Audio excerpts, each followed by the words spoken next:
Video में है class 9 के सब्जेक्ट मैथ्स का चैप्टर नंबर 1 जिसका नाम है नंबर सिस्टम। नंबर सिस्टम का ये पार्ट 1 होगा। इसमें करेंगे चैप्टर का इंट्रोडक्शन। चैप्टर की एक्सरसाइजेज में जो भी क्वेश्चंस हैं उनको सोल्व करने के लिए जो भी इंपॉर्टेंट फॉर्मूले हैं, कॉन्सेप्ट हैं, सभी को एक एक करके डिटेल में एग्जांपल्स के साथ डिस्कस किया जाएगा। इसके अलावा चैप्टर की जो भी एक्सरसाइजेज हैं 1.1 से लेके 1.6 तक सभी की अलग अलग वीडियो बनाई गई है और सभी के लिंक आपको डिस्क्रिप्शन बॉक्स में प्रोवाइड किए गए हैं। सभी को देख लेना और अच्छी तरह से समझ लेना। चैप्टर का इंट्रोडक्शन पार्ट शुरू कर देते हैं नेक्स्ट पेज से।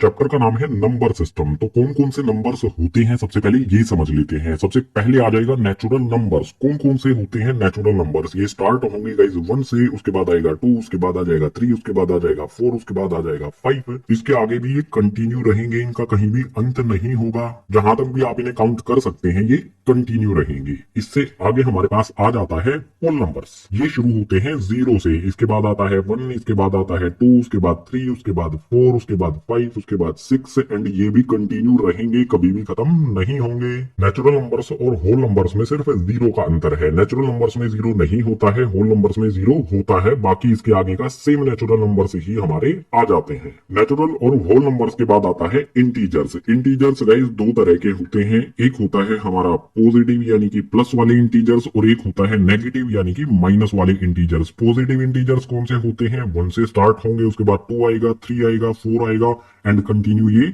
रहेंगे, चलते जाएंगे आगे, कभी भी खत्म नहीं होंगे। अगर नेगेटिव इंटीजर्स की बात की जाए तो इसमें माइनस वाले इंटीजर्स आएंगे, जैसे कि -1 आएगा, इसमें -2 आ जाएगा, -3 आ जाएगा, -4 आ जाएगा और ये भी कंटिन्यू रहेंगे, कहीं पर भी इनका अंत नहीं है। तो प्लस वाले हैं उनको पॉजिटिव इंटीजर्स कहते हैं, जिनके आगे माइनस का साइन लगा होता है उनको नेगेटिव इंटीजर्स कहा जाता है। इससे आगे है रैशनल नंबर्स। इसके बारे में थोड़ा सा समझना पड़ेगा। तो इसमें दिया है these numbers can be expressed in the form of P/Q। ऐसे सभी नंबर्स जिनको P/Q की फॉर्म में लिखा जा सकता है वो सभी रैशनल नंबर्स होंगे। जैसे कि एग्जांपल ले लेते हैं, जैसे हमारा 4/5 है, ये किस तरह से है? फ्रैक्शन में है, P/Q की फॉर्म में है, तो ये हमारा एक रैशनल नंबर होगा। इसी तरह से और भी बहुत सारे नंबर्स हो जाएंगे, जैसे 2/3, 11/13 और भी बहुत सारे नंबर्स होंगे। बहुत सारे एग्जांपल्स आपके लिए हो जाएंगे। लेकिन यहाँ पर एक इंपॉर्टेंट बात बता दूं, जैसे हमारा ये 4 है तो ये भी हमारा एक रैशनल नंबर होगा। आपके दिमाग में ये सवाल आएगा कि ये रैशनल नंबर कैसे है, इसको P/Q की फॉर्म में तो नहीं लिखा जा सकता। तो मेरे भाई लिखा जा सकता है।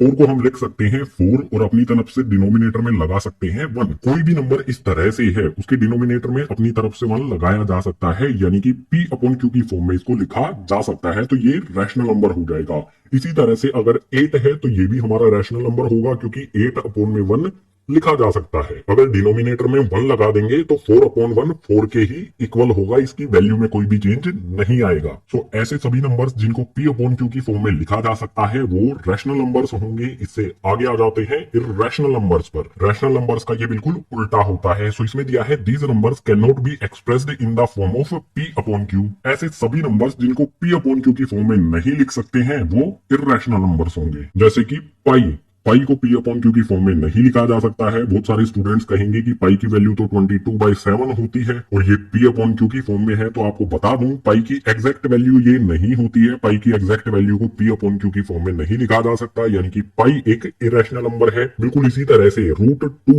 अगर इसको बाहर निकालेंगे या √2 को सोल्व करेंगे तो उसको P/Q की फॉर्म में नहीं लिखा जा सकता है, तो ये भी एक इरेशनल नंबर होगा। √3 भी एक इरेशनल नंबर होगा, √5 भी एक इरेशनल नंबर होगा, √4 इरेशनल नंबर नहीं होगा, क्योंकि √4 को हम किस तरह से सोल्व कर सकते हैं? रूट के अंदर 4 को क्या लिख सकते हैं? 2 मल्टीप्लाई में 2 को 2 से मल्टीप्लाई करेंगे तो 4 बनता है। रूट के अंदर पेयर बन गया, यानी कि एक 2 बाहर निकाल सकते हैं और 2 बाहर निकलने पर इसको किस तरह से लिखा जा सकता है? 2/1। इरेशनल नंबर्स के यहाँ पर मैंने आपको कुछ एग्जांपल्स दिए, लेकिन ऐसे नंबर्स जिनको रूट से बाहर निकालने पर वो बिल्कुल सिंपल फॉर्म में आ जाए वो इरेशनल नंबर नहीं होंगे। या फिर रूट के अंदर कोई ऐसी वैल्यू जो किसी नंबर का परफेक्ट स्क्वायर है, 2 का स्क्वायर 4 है और ये रूट के अंदर है, तो ये इरेशनल नहीं होगा।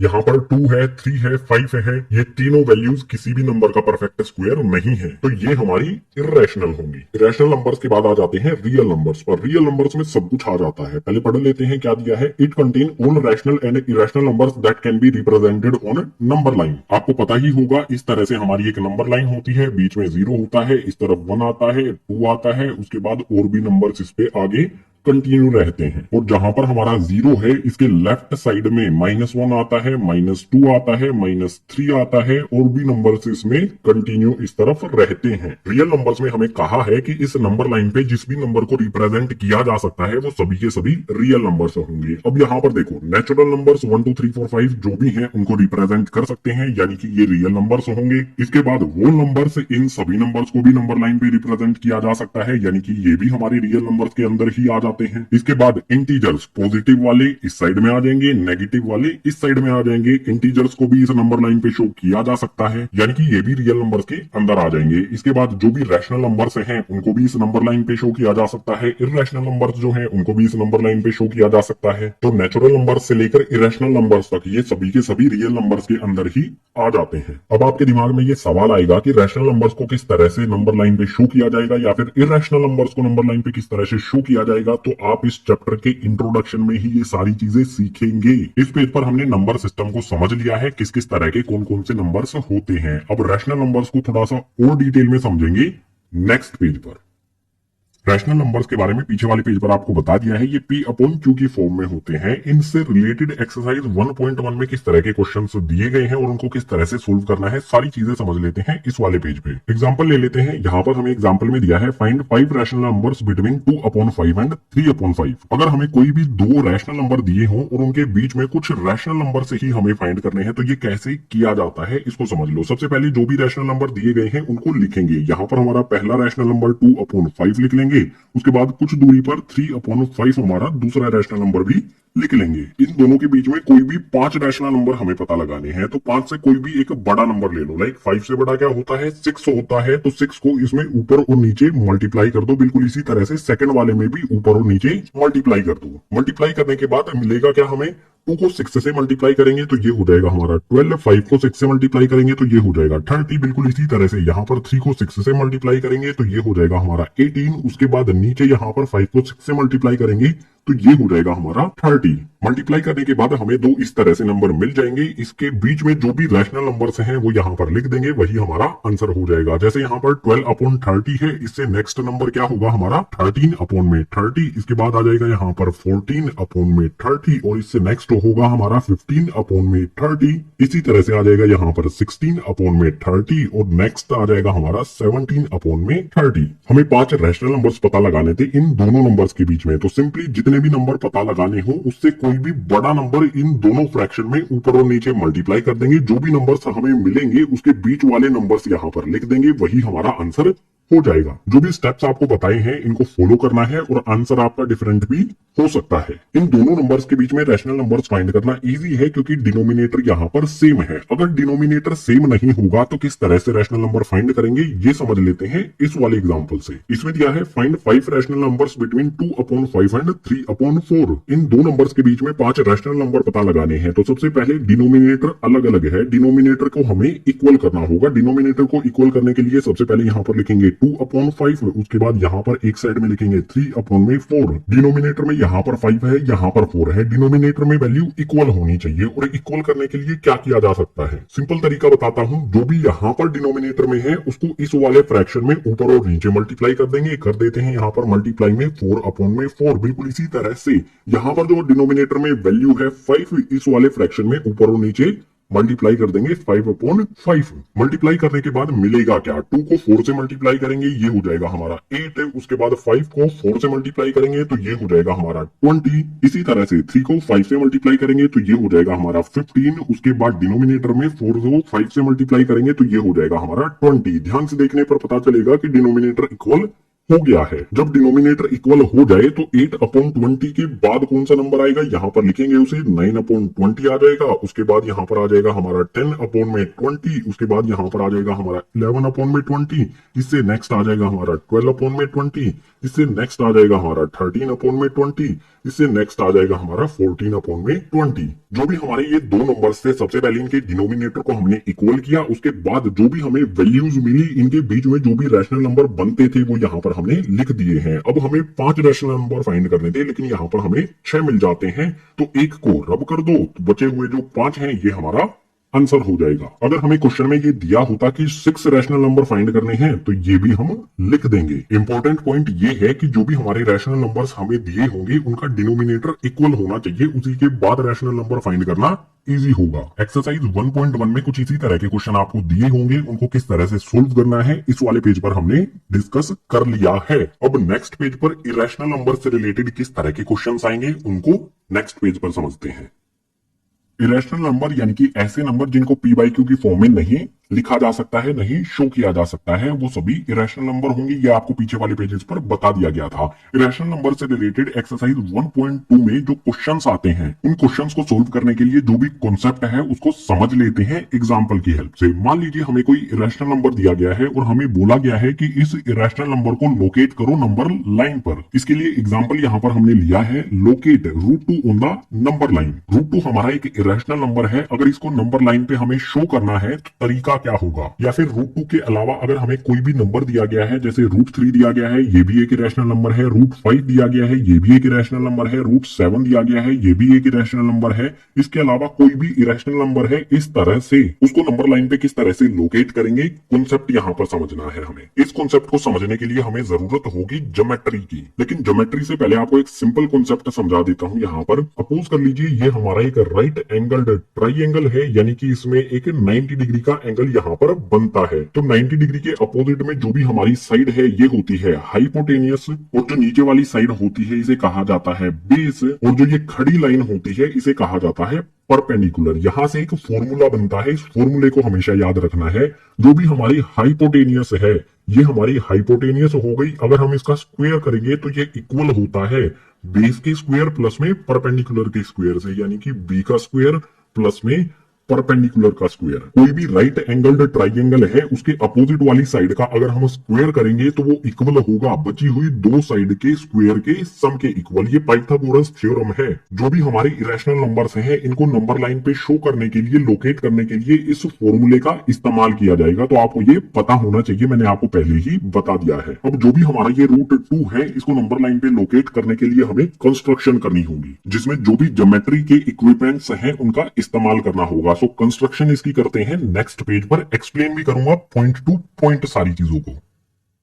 √2 को नंबर लाइन पर हमें शो करना है। सबसे पहले हमें जरूरत होगी एक नंबर लाइन की। स्केल रखेंगे, एक लाइन इस तरह से ड्रॉ कर लेंगे। इस लाइन के किसी भी पॉइंट पर एक मार्क लगा देंगे इस तरह से, और इसको नाम दे देंगे O, या फिर कह सकते हैं इसे 0। इसके बाद फिर से हमें स्केल का यूज करना है। यहाँ पर रखा जाएगा स्केल। जो भी हमारा 0 वाला पॉइंट है इससे हर 1 इंच पर, यहाँ पर मैं यूज कर रहा हूँ 1 यूनिट इक्वल्स टू में 1 इंच।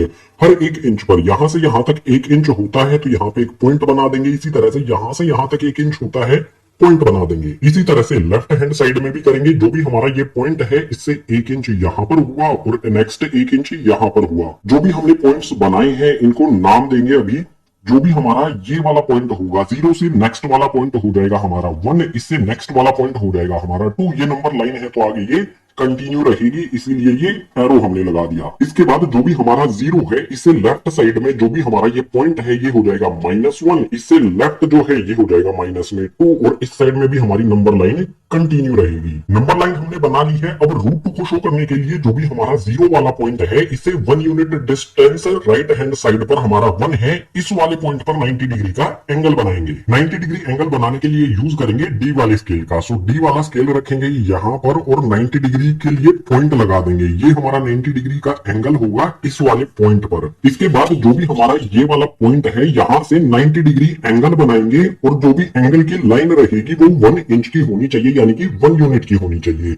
सो हमने स्केल रखा, ये हमारा 90 डिग्री का पॉइंट है, यहां से यहां तक होता है हमारा 1 इंच। जो भी हमने ये लाइन ड्रॉ की है ये 1 इंच है और 90 डिग्री वाले पॉइंट को मैच करके ड्रॉ की है। सो ये एंगल हो जाएगा 90 डिग्री का। जो भी हमारा ये वाला पॉइंट है इसको नाम दे देंगे C। अब जो भी हमारा O और C है इसको एक सीधी लाइन में ज्वाइन कर देंगे स्केल की हेल्प से। सो यहाँ पर मैं स्केल रखता हूँ, O पॉइंट से C पॉइंट को एक सीधी लाइन में ज्वाइन कर देता हूँ। जो भी हमारा O से C तक का डिस्टेंस है, O से C तक की जो लाइन है वो हो जाएगी हमारी √2।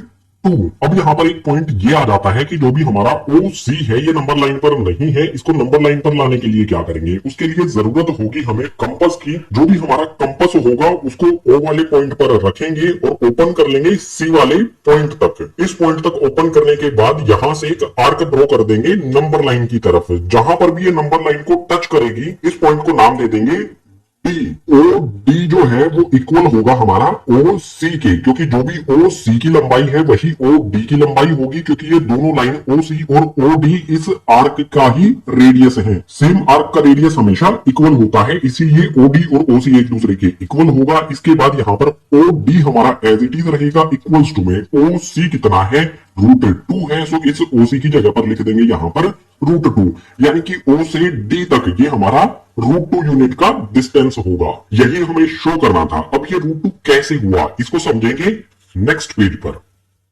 √2 को हमने इस तरह से कंस्ट्रक्ट करके नंबर लाइन पर शो किया है। अगर हमें ये प्रूव करना है कि ओ सी जो हमारा है इसकी लेंथ √2 है, तो ये कैसे प्रूव किया जाएगा इसको भी समझ लेते हैं। राइट एंगल्ड ट्राइंगल से रिलेटेड मैंने आपको एक फॉर्मूला बताया था, हाइपोटेनियस का स्क्वायर करने पर वो इक्वल होता है बेस के स्क्वायर के प्लस में परपेंडिकुलर स्क्वायर के। जो भी हमारा ये ट्राइंगल है ये भी एक राइट एंगल्ड ट्राइंगल है, यानी कि इस पे ये फॉर्मूला अप्लाई किया जा सकता है। हम हाइपोटेनियस फाइंड करेंगे, यानी कि ओ सी की लंबाई फाइंड करेंगे। इस वाले ट्राइंगल में हाइपोटेनियस हमारी ओ सी है, तो इस हाइपोटेनियस की जगह पर हम पुट कर देंगे ओ सी। हाइपोटेनियस का स्क्वायर है तो इसकी वैल्यू का भी स्क्वायर हो जाएगा। इसके बाद इक्वल्स का साइन लगा लेंगे। यहाँ पर है बी स्क्वायर, यानी कि बेस का स्क्वायर। जो भी हमारा 0 से 1 तक का डिस्टेंस है, कितना डिस्टेंस लिया था हमने, यहाँ से यहाँ तक हमारा डिस्टेंस था 1 यूनिट या फिर कह सकते हैं 1 इंच। इस ट्राइंगल का जो भी ये बेस है इसकी वैल्यू है 1 इंच। सो इस बी यानी कि बेस की जगह पर इसकी वैल्यू पुट करेंगे जो कि है 1। बेस का स्क्वायर है तो इसकी वैल्यू का भी स्क्वायर हो जाएगा। इसके बाद प्लस का साइन लगा लेंगे। यहाँ पर हमारे पास है परपेंडिकुलर का स्क्वायर।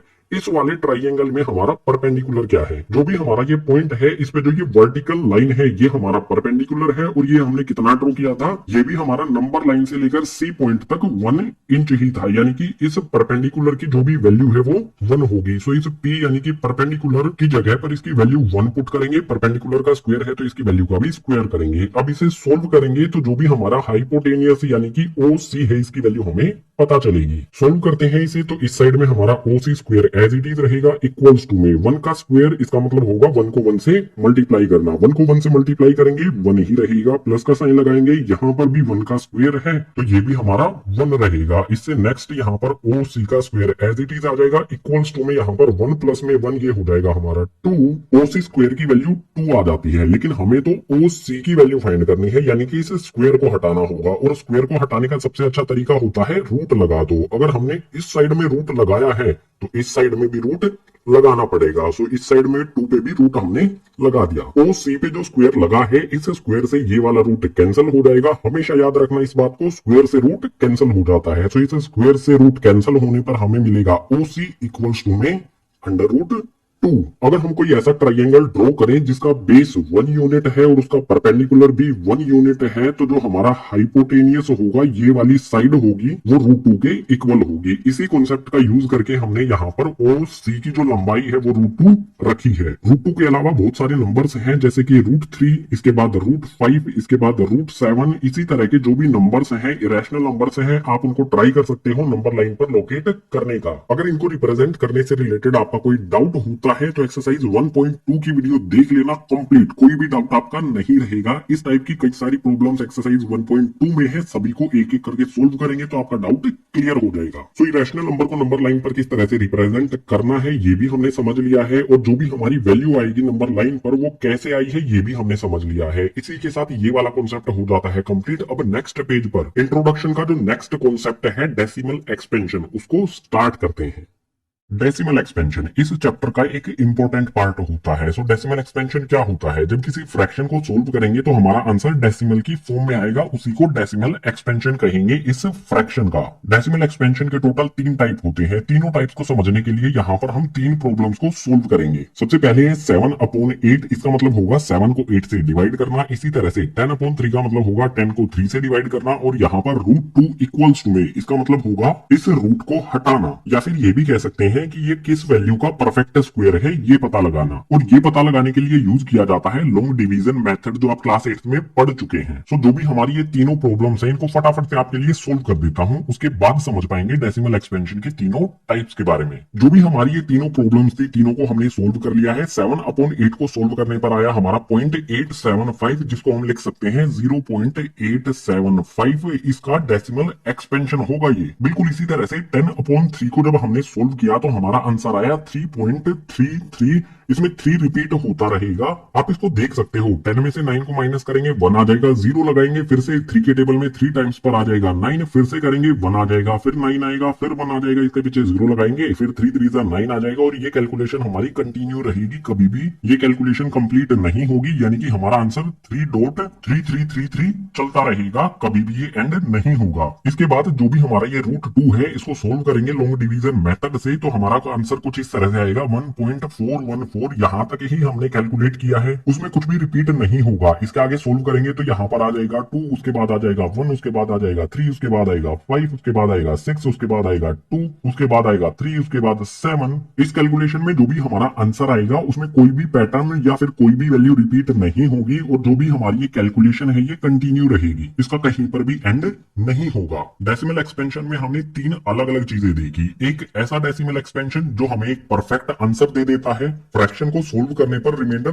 0 दे देता है, तो इस टाइप का जो डेसिमल एक्सपेंशन होगा उसे कहा जाएगा टर्मिनेटिंग डेसिमल एक्सपेंशन, जहां पर हमें परफेक्ट आंसर मिल जाए, रिमाइंडर 0 हो जाए। इसके बाद सेकंड कंडीशन में जो हमें आंसर मिला है, इसमें 3 रिपीट हो रहा है और इस कैलकुलेशन में हमारा रिमाइंडर कभी भी 0 नहीं होगा, तो इस टाइप के डेसिमल एक्सपेंशन को कहा जाएगा non terminating repeating decimal expansion. इसमें कुछ भी टर्मिनेट नहीं होगा, कैलकुलेशन हमारी कंटिन्यू रहेगी, लेकिन सारी चीजें यहाँ पर रिपीट होंगी। आंसर में यहाँ पर 3 कंटिन्यू रहेगा, इसीलिए इसे कहेंगे नॉन टर्मिनेटिंग, यानी कि कभी भी खत्म नहीं होगा। और रिपीटिंग यानी कि जो भी आंसर है हमारा, जो भी वैल्यू है वो रिपीट होती रहेगी बार बार, हर बार। डेसिमल के बाद कोई वैल्यू रिपीट होती है तो उसको लिखने का एक तरीका होता है, इस तरह से हम इसको लिख सकते हैं 3.3। जो भी वैल्यू हमारी रिपीट होती है, 3333 डेसिमल के बाद रिपीट होता है, तो हम 3 पे बार लगा सकते हैं, इस तरह से एक छोटी सी लाइन लगा सकते हैं। इसका मतलब होगा कि 3 इसके आगे कंटिन्यू हो रहा है, इसका कहीं पर भी एंड नहीं है। इस तरह से भी लिख सकते हैं, इसके आगे डॉट डॉट डॉट लगा सकते हैं, या फिर 3 पे बार भी लगा सकते हैं। इसके बाद थर्ड कंडीशन में जो डेसिमल एक्सपेंशन हमारे सामने है, इसमें ना तो कुछ रिपीट होता है और ना ही ये कभी टर्मिनेट होगा, ये वैल्यूज आगे कंटिन्यू रहेंगी जैसे जैसे हम इसको आगे परफॉर्म करते रहेंगे। सो इस तरह के डेसिमल एक्सपेंशन को कहा जाता है non terminating non repeating decimal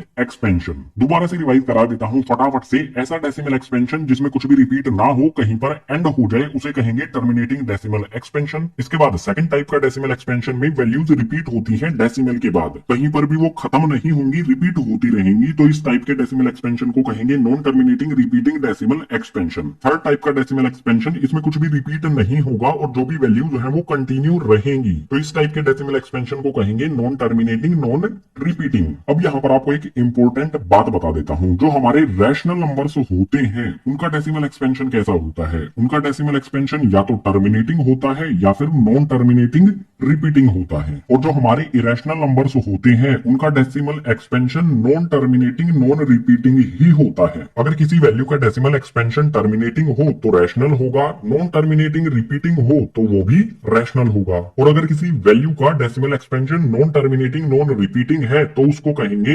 irrational. अब रैशनल नंबर्स में जो भी हमारा ये डेसिमल एक्सपेंशन हमें मिला है, इसको p/q की फॉर्म में किस तरह से लिखा जाएगा, इसको समझ लेते हैं नेक्स्ट पेज पर।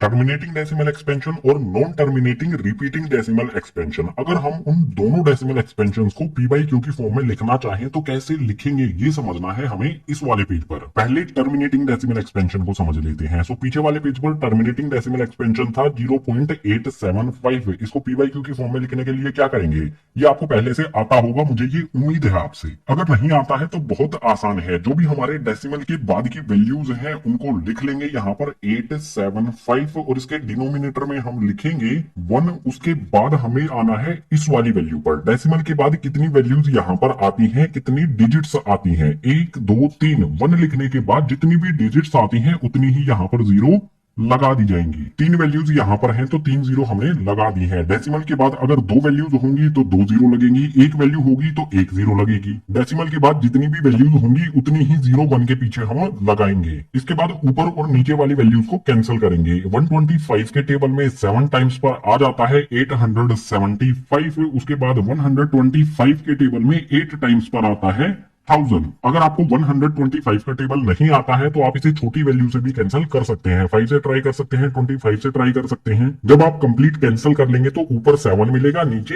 8 मिलेगा। जो भी हमारा ये डेसिमल एक्सपेंशन है इसकी पी बाई क्यू की फॉर्म हो जाएगी 7 अपॉन में 8। और जब हम 7 को 8 से डिवाइड करेंगे तो आपको पता है यही हमें डेसिमल एक्सपेंशन मिल जाएगा 0.875। तो कोई भी टर्मिनेटिंग डेसिमल एक्सपेंशन हो उसको पी बाई क्यू की फॉर्म में इस तरह से लिखा जा सकता है। और कोई भी हमारा फ्रैक्शन हो तो उसको डेसिमल एक्सपेंशन में कैसे चेंज करना है ये मैंने आपको पीछे वाले पेज पर बता दिया था। टर्मिनेटिंग डेसिमल एक्सपेंशन के लिए बहुत इजी है, लेकिन non terminating repeating decimal expansion हो उसको पी बाई क्यू की फॉर्म में कैसे लिखना है इसको समझने के लिए एक एग्जांपल लेंगे। यहाँ पर एग्जांपल में है एक्सप्रेस 0.3 इक्वल्स टू में 0.33 and so on in the form of P by Q. जो भी हमारा 0.333 है इसको पी बाई क्यू की फॉर्म में लिखना है हमें। ये किस तरह का डेसिमल एक्सपेंशन है? Non terminating repeating decimal expansion. जो नॉन टर्मिनेटिंग डेसिमल एक्सपेंशन होता है उसको दो तरह से लिख सकते हैं, या तो हम इसको इस तरह से लिख सकते हैं या फिर जो भी वैल्यू रिपीट होती है उसके ऊपर बार लगा सकते हैं। बार का मतलब होगा कि वैल्यू इसमें 3 जो है वो रिपीट होती रहेगी। अब अगर इसको हमें पी बाई क्यू की फॉर्म में लिखना है तो सबसे पहले लेट कर लेंगे। यहां पर मैं लिखता हूं लेट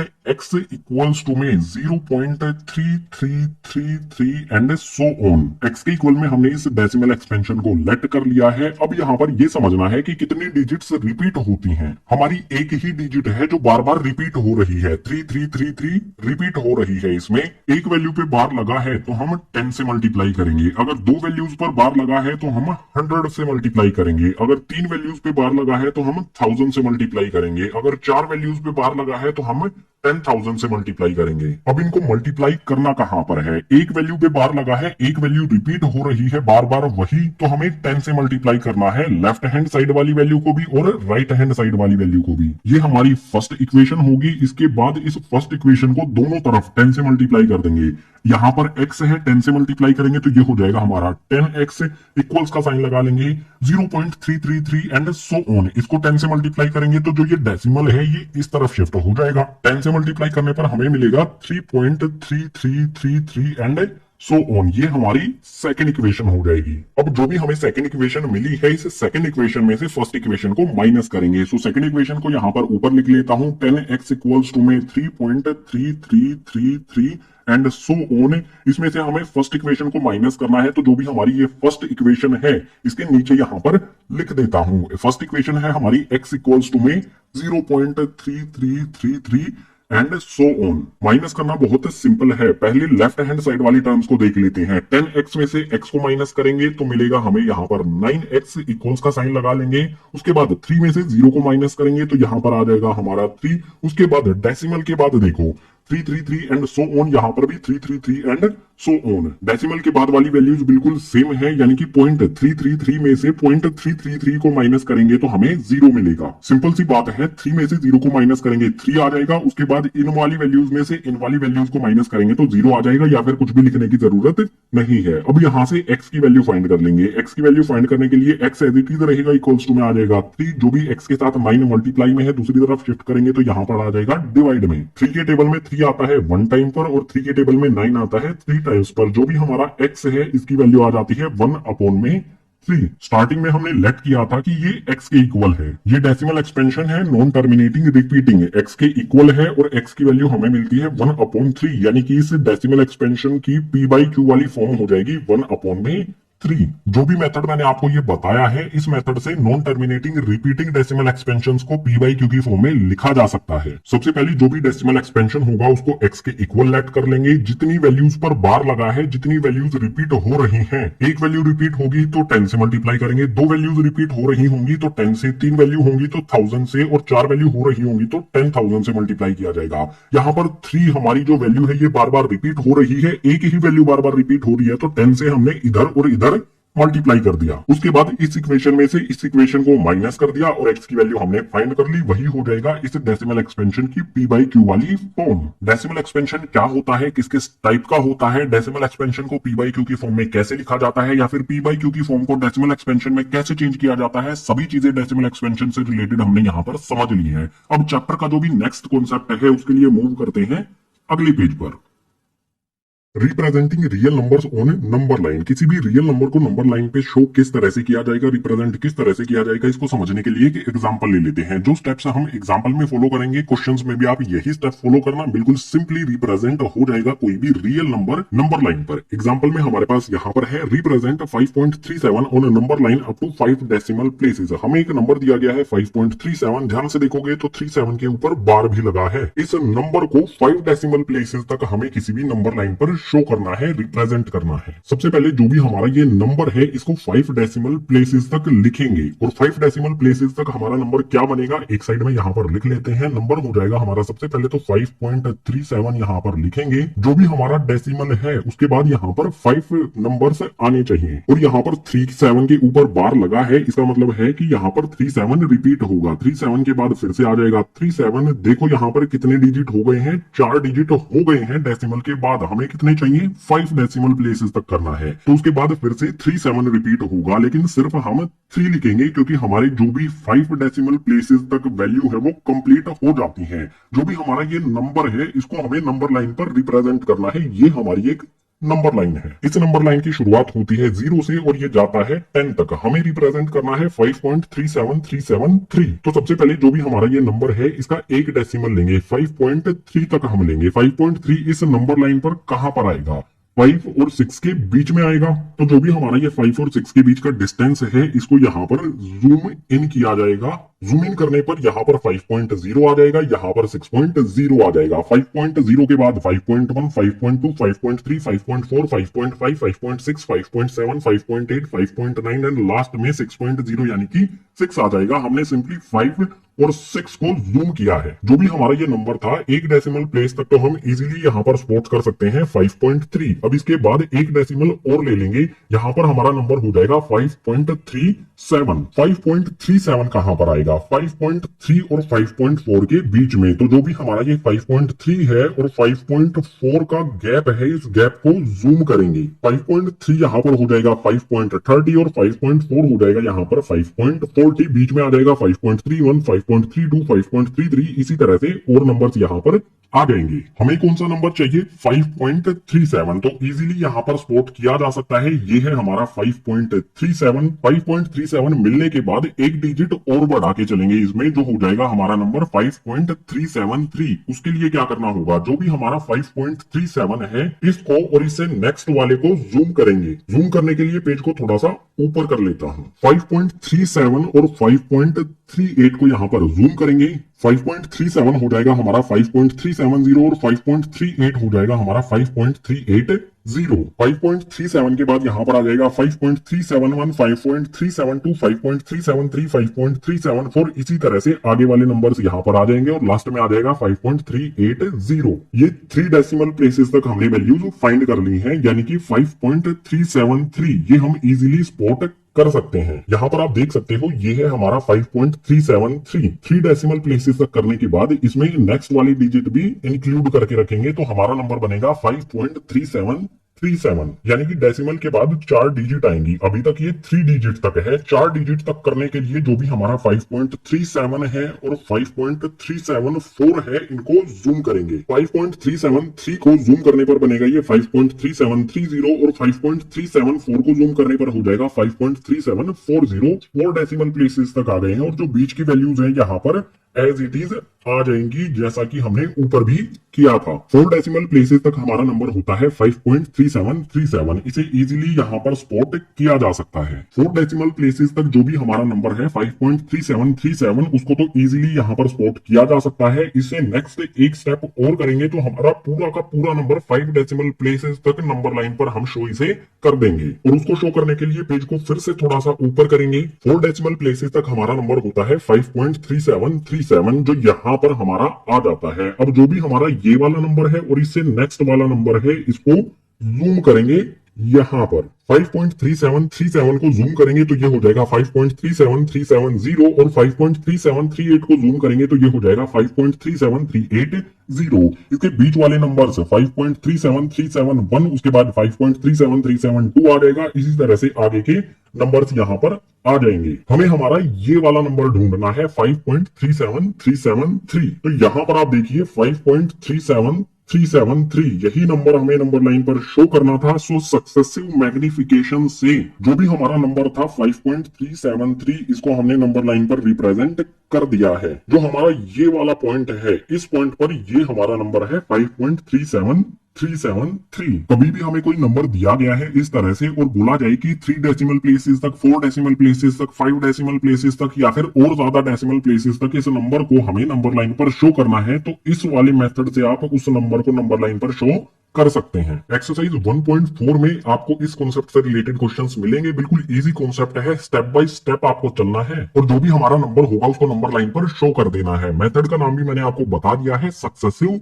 मैग्निफिकेशन। नंबर सिस्टम का ये इजी सा कॉन्सेप्ट हो जाता है कंप्लीट। अब नेक्स्ट जो कॉन्सेप्ट होगा इस इंट्रोडक्शन पार्ट का, उसके लिए मूव करते हैं नेक्स्ट पेज पर।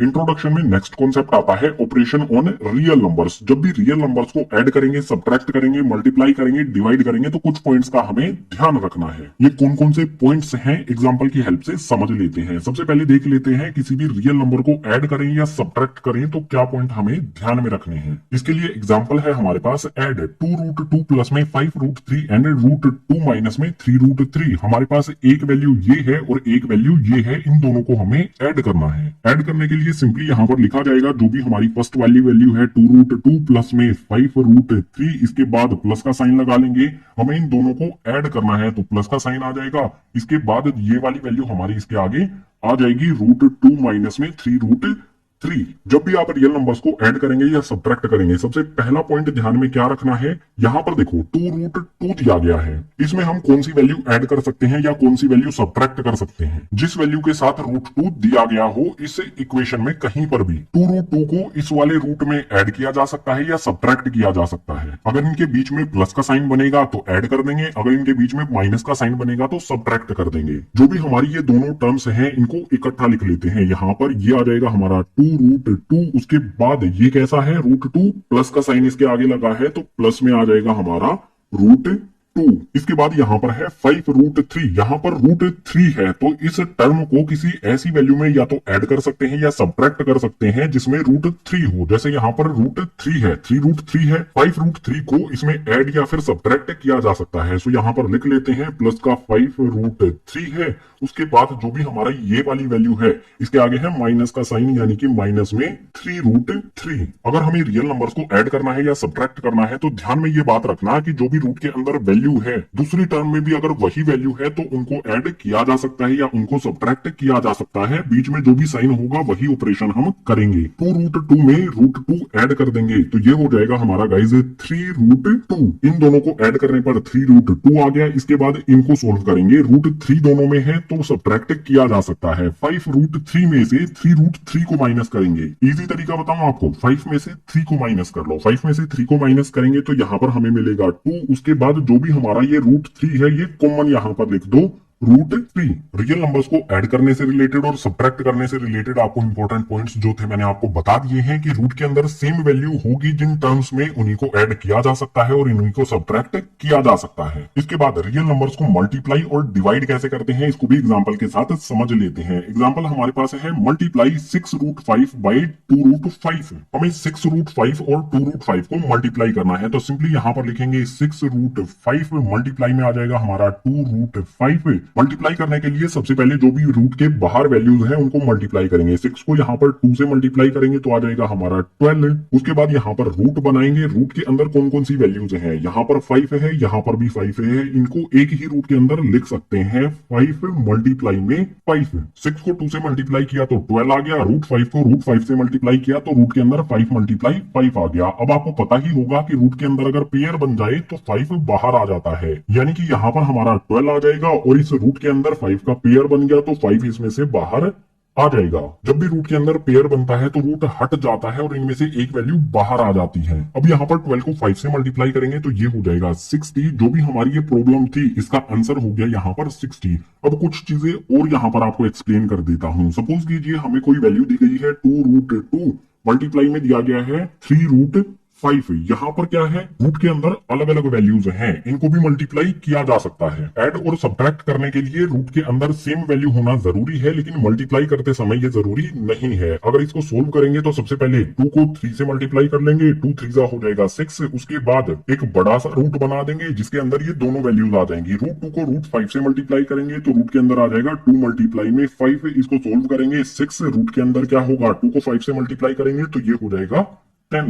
मल्टीप्लाई वाला कॉन्सेप्ट हमने समझ लिया है। अब एक डिवाइड वाला कॉन्सेप्ट समझ लेते हैं। सपोज कीजिए हमें वैल्यू दी गई है 8√15, रूट के अंदर 15 दिया गया है, इसको हमें डिवाइड करना है 2√3 से। तो हमारा आंसर क्या आएगा, किस तरह से इसको डिवाइड करेंगे। सबसे पहले 2 से 8 को कैंसिल किया जा सकता है, 2 4 होता है 8। उसके बाद रूट के अंदर जो वैल्यू है उससे रूट के अंदर वाली वैल्यू को कैंसिल किया जा सकता है। यहाँ पर 3 है, यहाँ पर 15 है, 3 के टेबल में 15 आता है, यानी कि 3 5 हो जाएगा 15। सोल्व करने के बाद हमारा आंसर क्या आएगा, 4 मिलेगा। ऊपर हमें रूट के अंदर क्या मिला, इसको कैंसिल करने के बाद 5 आ जाता है, तो यहाँ पर आ जाएगा हमारा √5। उसके बाद डिनोमिनेटर में चेक करो, ये वाली वैल्यू भी कैंसिल हो गई, ये वाली वैल्यू भी कैंसिल हो गई, तो डिनोमिनेटर में कुछ भी नहीं मिलेगा। जो भी हमारे रियल नंबर्स हैं उनको ऐड, सब्ट्रैक्ट, मल्टीप्लाई और डिवाइड करने के लिए कुछ इंपोर्टेंट पॉइंट्स यहाँ पर मैंने आपको बता दिए हैं। अब इससे नेक्स्ट कॉन्सेप्ट जो है उसके लिए मूव करते हैं अगले पेज पर।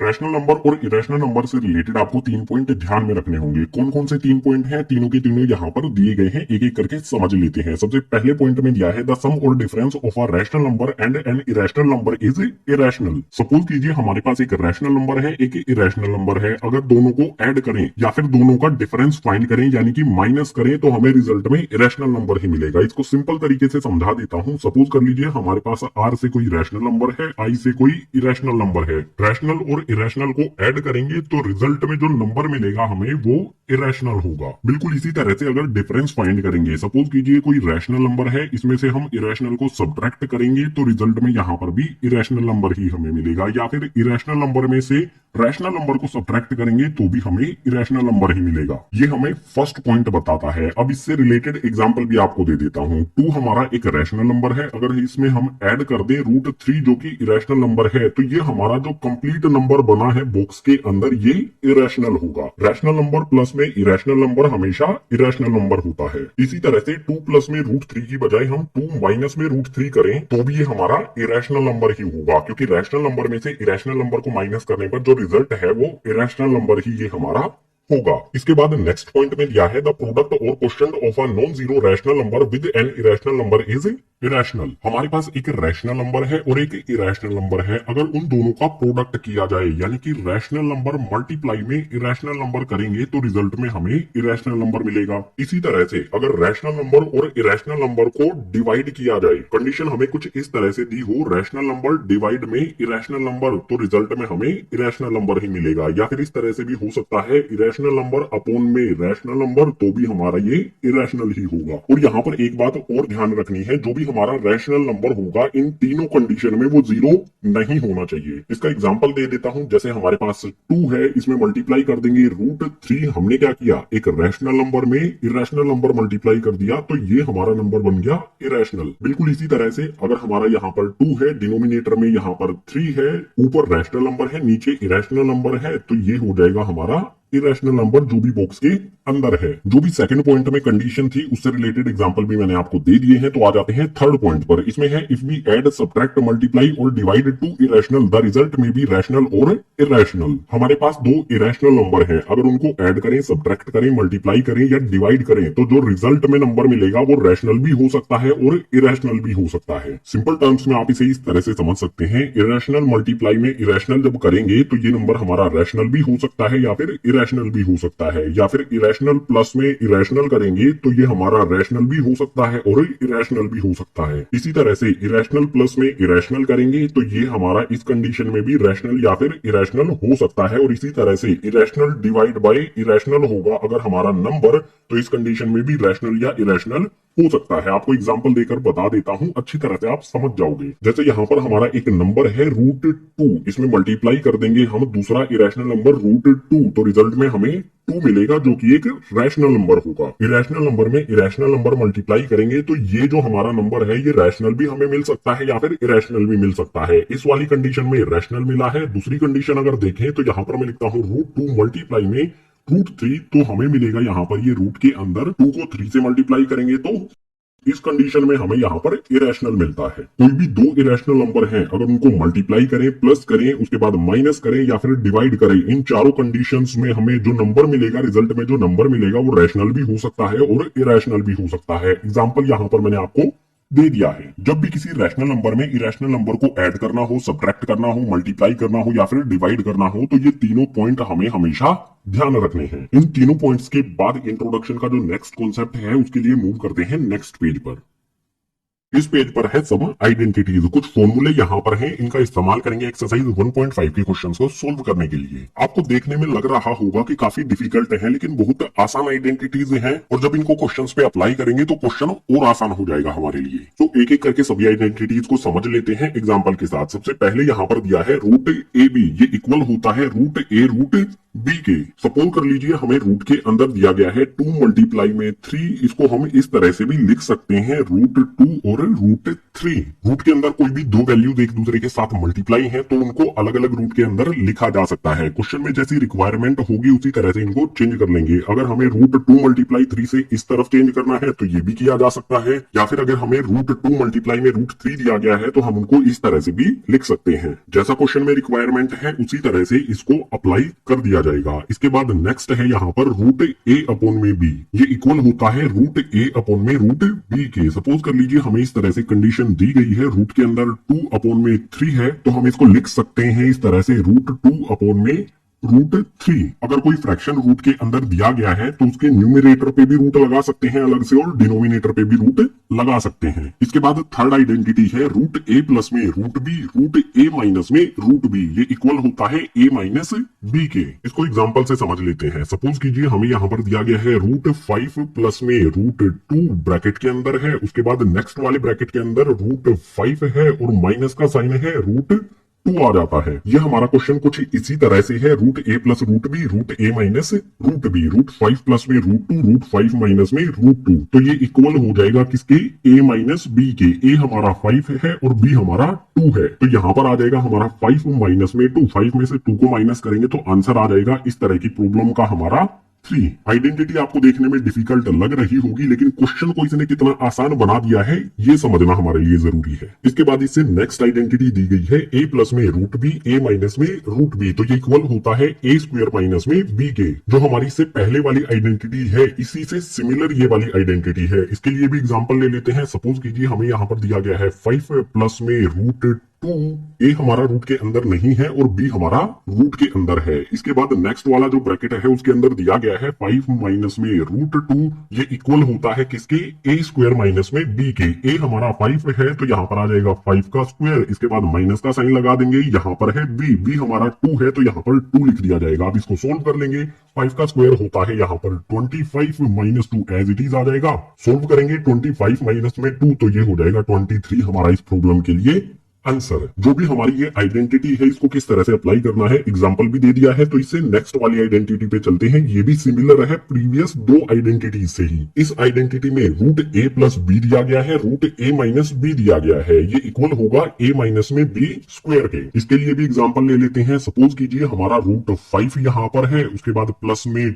2 आ जाता है, यानी कि ये हमारी B की वैल्यू होगी, प्लस का साइन लगेगा। उसके बाद नेक्स्ट वाले ब्रैकेट में हमारा √5 में 2 आ जाता है, तो ये इक्वल होगा गाइस A- में B स्क्वायर के। A हमारा 5 है, B हमारा 2 है, तो A की वैल्यू आ जाएगी यहाँ पर 5, उसके बाद माइनस का साइन लगाएंगे, B का स्क्वायर होगा। B की वैल्यू 2 है तो 2 का स्क्वायर यहाँ पर बना देंगे। उसके बाद हमारा आगे सोल्व करने पर आ जाएगा 5 minus sign as it is आएगा, 2 का स्क्वायर करेंगे तो हो जाएगा 4। 5 में से 4 को माइनस करेंगे तो आंसर आ जाएगा हमारा 1। कितना आसान बना दिया है इन आइडेंटिटीज ने इस टाइप के क्वेश्चंस को। इसके बाद इससे नेक्स्ट आइडेंटिटी यहाँ पर आती है √A+ में √B, सी प्लस में रूट डी, तो ये इक्वल होता है रूट ए सी प्लस में रूट ए डी प्लस में रूट बी सी प्लस में रूट बी डी। इस आइडेंटिटी को अगर याद नहीं रख सकते हैं तो समझने का तरीका बता देता हूं। सबसे पहले आप क्या करो, रूट ए को सी से मल्टीप्लाई करो तो हमारा ए सी बन जाएगा। उसके बाद रूट ए को आप डी से मल्टीप्लाई करो तो हमारा ए डी बन जाएगा। जो भी हमारा रूट ए है उसको इस ब्रैकेट की दोनों वैल्यूज पहले सी से मल्टीप्लाई करेंगे ए सी, उसके बाद डी से मल्टीप्लाई करेंगे तो ए डी बन जाएगा। इसके बाद जो हमारा रूट बी है, इस रूट बी को सी से मल्टीप्लाई करेंगे, उसके बाद डी से मल्टीप्लाई करेंगे, रूट बी को रूट सी से मल्टीप्लाई करेंगे तो बी सी बन जाएगा, रूट बी को रूट डी से मल्टीप्लाई करेंगे तो बी डी बन जाएगा। पहले रूट ए को इन दोनों वैल्यूज में मल्टीप्लाई करेंगे, उसके बाद रूट बी को इन दोनों वैल्यूज में मल्टीप्लाई करेंगे तो ये आइडेंटिटी हमारी बन जाएगी। अब इस आइडेंटिटी के लिए एक एग्जांपल भी आपके लिए लिख देता हूं। एग्जांपल में हमारे पास है रूट 2 प्लस में रूट 3, नेक्स्ट वाले ब्रैकेट के अंदर रूट 5 प्लस में रूट 7। इसको सोल्व करेंगे, ये कुछ इसी फॉर्म में हमें दिया गया है तो इस फॉर्म में इसको कन्वर्ट कर देंगे। सबसे पहले वाले ब्रैकेट के अंदर है ए सी, ए हमारा 2 है, सी हमारा 5 है, तो यहाँ पर इसको सोल्व कर लेते हैं। पहले वाले ब्रैकेट के अंदर आ जाएगा 2 मल्टीप्लाई में 5 है, सिंपली यहाँ पर लिखेंगे 2 मल्टीप्लाई में 5 है। इसके बाद यहाँ पर प्लस का साइन लगा देंगे, प्लस साइन के बाद रूट के अंदर है ए डी, ए हमारा 2 है, डी हमारा 7 है, तो यहाँ पर रूट बना लेंगे और इसके अंदर आ जाएगा 2 मल्टीप्लाई में 7। इसके बाद फिर से प्लस का साइन लगा देंगे, प्लस साइन के बाद यहाँ पर है बी सी, बी हमारा 3 है, सी हमारा 5 है, सो रूट के अंदर यहाँ पर आ जाएगा हमारा 3 मल्टीप्लाई में 5, प्लस का साइन लगाएंगे। इसके बाद लास्ट वाले रूट के अंदर आता है बी डी, सो यहाँ पर सबसे पहले तो रूट बना लो। अब हमारा बी क्या है 3 और डी है हमारा 7, यानी कि यहाँ पर आ जाएगा 3 मल्टीप्लाई में 7। अब इसको सोल्व कर लेंगे, रूट हमारा एज इट इज आएगा, 2 को 5 से मल्टीप्लाई करेंगे तो यहाँ पर आ जाएगा 10, उसके बाद प्लस का साइन लगा देंगे, 2 को 7 से मल्टीप्लाई करेंगे तो रूट के अंदर आ जाएगा हमारा 14, इसके बाद प्लस का साइन लगाएंगे, 3 को 5 से मल्टीप्लाई करेंगे तो ये आ जाएगा हमारा रूट के अंदर 15। इसके बाद लास्ट वाले रूट के अंदर 3 मल्टीप्लाई में 7 है, प्लस साइन के बाद 3 को 7 से मल्टीप्लाई करेंगे तो ये हो जाएगा हमारा 21। सो जो भी हमारी ये प्रॉब्लम थी उस पे आइडेंटिटी को हमने किस तरह से अप्लाई किया है ये आपको समझ में आ गया होगा। इसको सोल्व कर लेंगे तो आंसर हमें मिल जाएगा।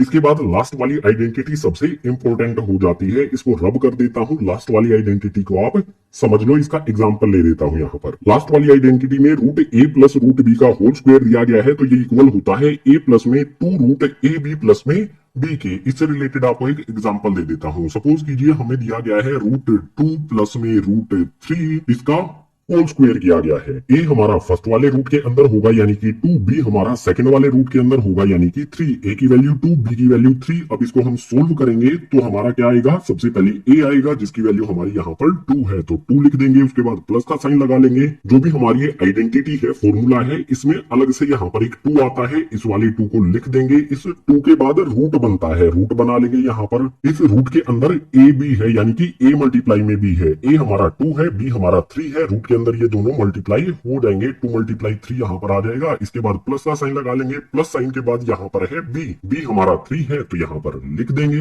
जो भी हमारी ये प्रॉब्लम थी इस पर हमने आइडेंटिटी अप्लाई कर दी है। अब इसको सोल्व कर लेंगे। सिंपल है, जो हमारी सिंगल वैल्यूज है, जैसे यहाँ पर 2 है और 3 है, इन दोनों को ऐड करेंगे तो हो जाएगा 5। इसके अलावा बची हुई हमारी एक टर्म ये वाली है, इसको लिखेंगे 2 आ जाएगा, और रूट के अंदर 2 मल्टीप्लाई में 3 है तो ये रूट के अंदर 6 हो जाएगा। जो भी हमारी आइडेंटिटीज थी उनको किस तरह से अप्लाई करना है प्रॉब्लम्स पर, सभी को हमने एग्जांपल के साथ समझ लिया है। तो इस चैप्टर का जो भी नेक्स्ट कॉन्सेप्ट है उसके लिए चलते हैं अगले पेज पर।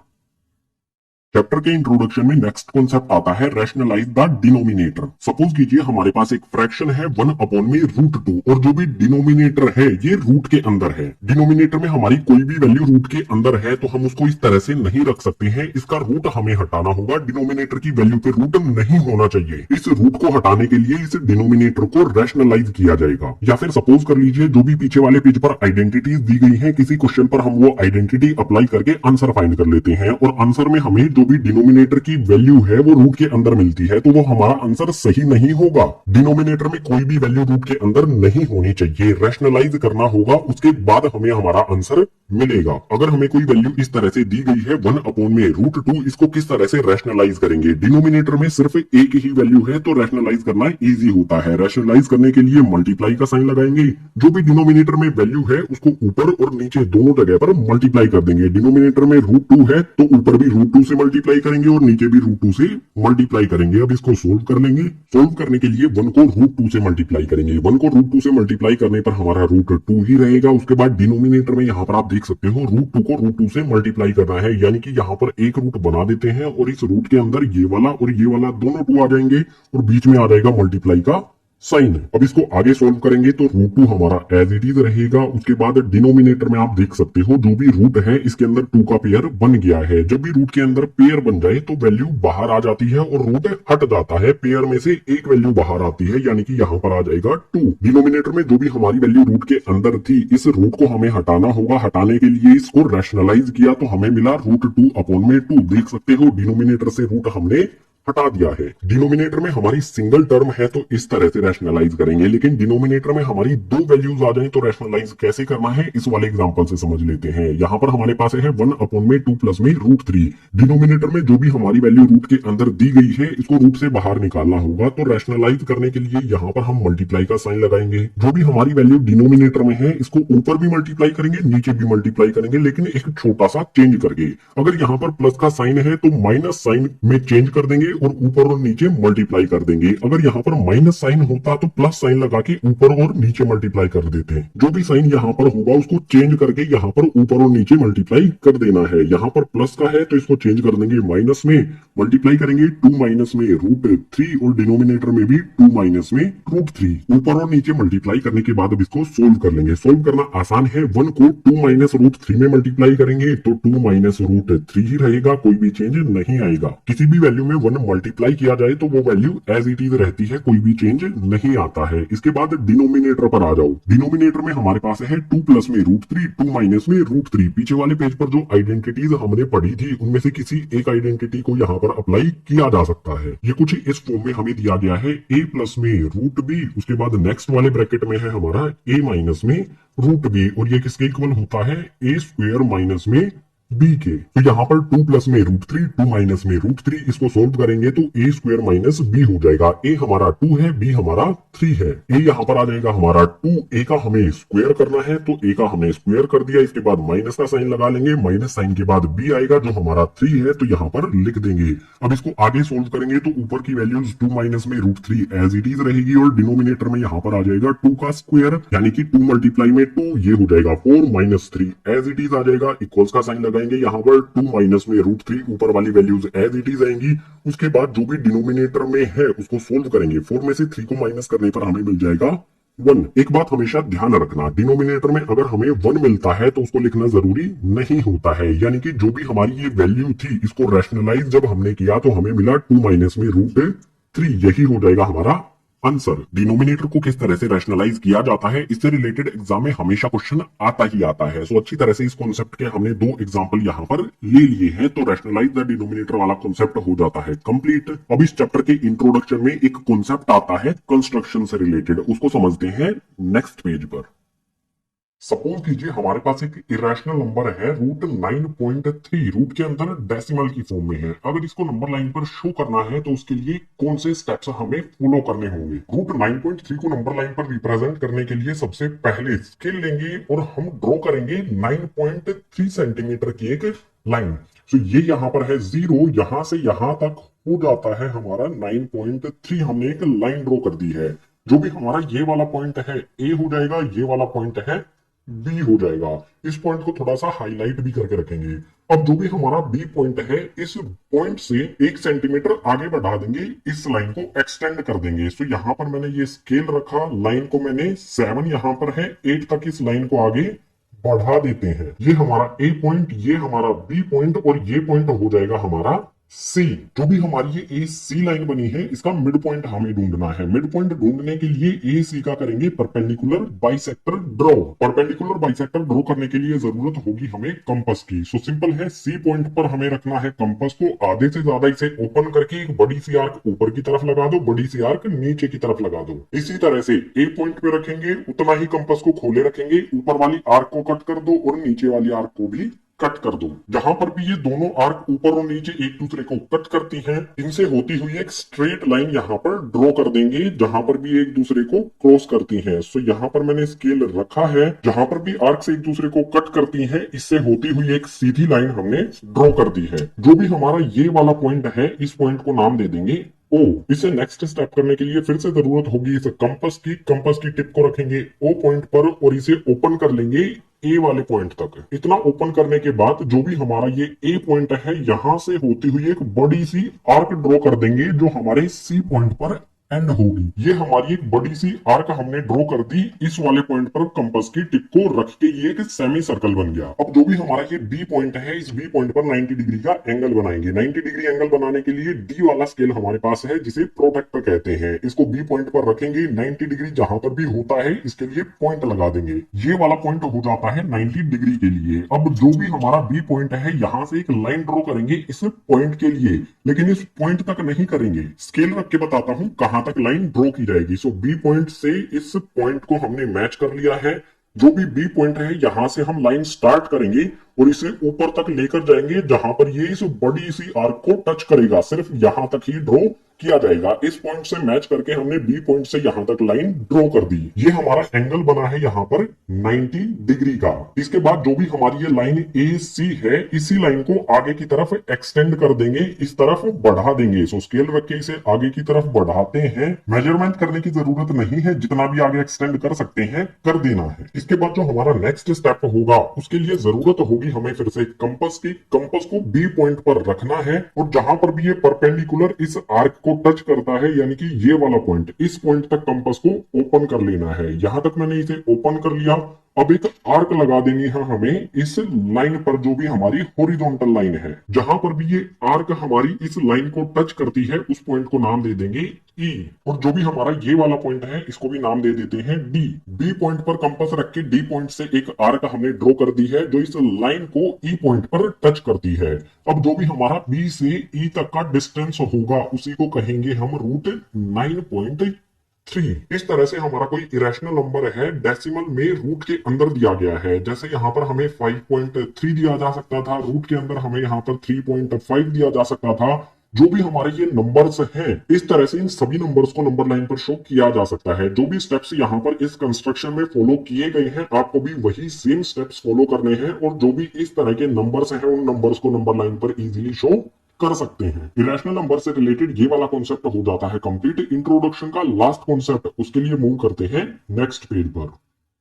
चैप्टर का लास्ट कॉन्सेप्ट आता है laws of exponents of real number. इससे रिलेटेड कुछ आइडेंटिटीज हैं, इनका यूज करेंगे एक्सरसाइज 1.6 के क्वेश्चंस को सोल्व करने के लिए। सो एक एक करके एग्जांपल के साथ समझ लेते हैं। सबसे पहले यहाँ पर दिया है ए की पावर m डॉट ए की पावर n इक्वल्स टू में हो जाएगा हमारा ए की पावर m प्लस में n, यानी कि हमारी कोई वैल्यू है a यहाँ पर भी और यहाँ पर भी, इन पे पावर अलग अलग है। इस डॉट का मतलब होगा ये एक दूसरे के साथ मल्टीप्लाई में है। अगर ये मल्टीप्लाई में है तो जो पावर है वो ऐड हो जाएगी। एग्जाम्पल से समझा देता हूँ। जैसे यहाँ पर हमारा 2 है, इसकी पावर 2 है, इसके बाद डॉट लगा हुआ है और यहाँ पर 2 है, इसकी पावर 3 है। और इस डॉट का मतलब होगा मल्टीप्लाई। या तो आप डॉट लगा सकते हैं या फिर यहाँ पर मल्टीप्लाई भी लिख सकते हैं। जब वैल्यू एक दूसरे के साथ मल्टीप्लाई में होगी तो पावर एक दूसरे के साथ ऐड हो जाएगी, तो हमें रिजल्ट जो है वो मिलेगा। सबसे पहले तो यहाँ पर 2 आएगा। आइडेंटिटी के अकॉर्डिंग क्या होगा, यहाँ पर जो भी हमारा a है, यानी कि ये वाली वैल्यू है वो आ जाएगी और m प्लस में n जो भी हमारी पावर है वो ऐड हो जाएगी। पावर यहाँ पर 2 है और यहाँ पर 3 है, तो इसको